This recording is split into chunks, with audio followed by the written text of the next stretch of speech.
एक बुलंद शहर का राजा घोड़े पर बैठकर अपने राज्य का भ्रमण कर रहा था।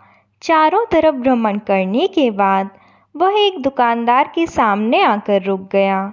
रुकने के बाद राजा ने अपने मंत्री से कहा कि मंत्री जी, मालूम नहीं क्यों, लेकिन लगता है कि इस दुकानदार के लिए कल ही फांसी की सज़ा सुना दूं, इसे मृत्युदंड दे दूं।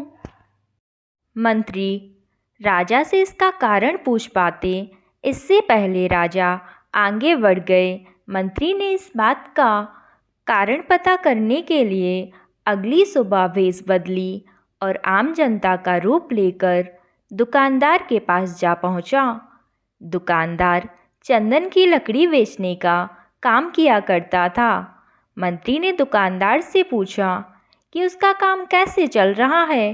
तब दुकानदार ने बताया कि उसका बहुत बुरा हाल है। लोग उसकी दुकान पर आते हैं, चंदन को सूंघकर उसकी प्रशंसा करते हैं, लेकिन खरीदता कोई नहीं। इसी इंतजार में बैठा हूँ कि कब हमारे राज्य के राजा की मृत्यु हो और उनकी अंत्येष्टि में मुझसे बहुत सारी चंदन की लकड़ी खरीदी जाएगी और शायद वहाँ से मेरे व्यापार में बढ़ोतरी होनी शुरू हो जाए। मंत्री को सारी बात समझ आ गई कि यही वह नकारात्मक विचार है जिसने राजा के मन को भी नकारात्मक किया। वह मंत्री बहुत बुद्धिमान था। उसने सोचा कि मैं आपसे थोड़ी चंदन की लकड़ियाँ खरीदना चाहता हूँ। यह सुनकर दुकानदार भी खुश हुआ और उसने सोचा कि चलो कुछ तो बिका। उसने चंदन की लकड़ी को कागज़ से लपेटा और अच्छी तरह से पैकिंग करके वह लकड़ी मंत्री को दे दी। मंत्री अगली सुबह चंदन की लकड़ी लेकर राजा के दरबार में पहुँचे और राजा से कहा कि महाराज, वह जो दुकानदार है उसने आपके लिए तोहफे के रूप में चंदन की लकड़ी भेजी है। यह सुनते ही राजा बहुत खुश हुए और ही मन सोचने लगे कि मैं बेकार में उस दुकानदार के बारे में गलत बातें सोच रहा था। उसने चंदन की लकड़ी को हाथ में लिया। उसमें बहुत ही अच्छी सुगंध आ रही थी। राजा इससे बहुत ही खुश हुए और उसने दुकानदार के लिए मंत्री के हाथों सोने के सिक्के भिजवाए। उसी आम जनता का रूप लेकर मंत्री अगले दिन सोने के सिक्के के साथ दुकानदार के पास पहुंचा।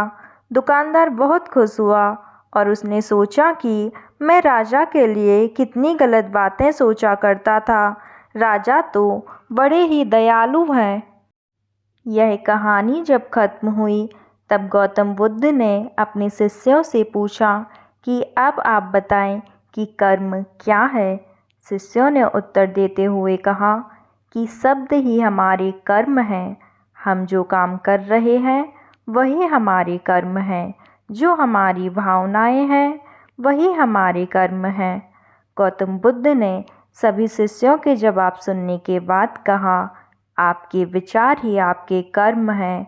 अगर आपने अपने विचारों पर नियंत्रण करना सीख लिया तब आप महान बन जाते हैं।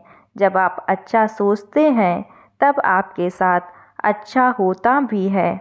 इसलिए दोस्तों, हमें हमेशा अपने विचारों को सकारात्मक रखना चाहिए और हमेशा अच्छा सोचना चाहिए। कभी किसी के बारे में बुरा नहीं सोचना चाहिए।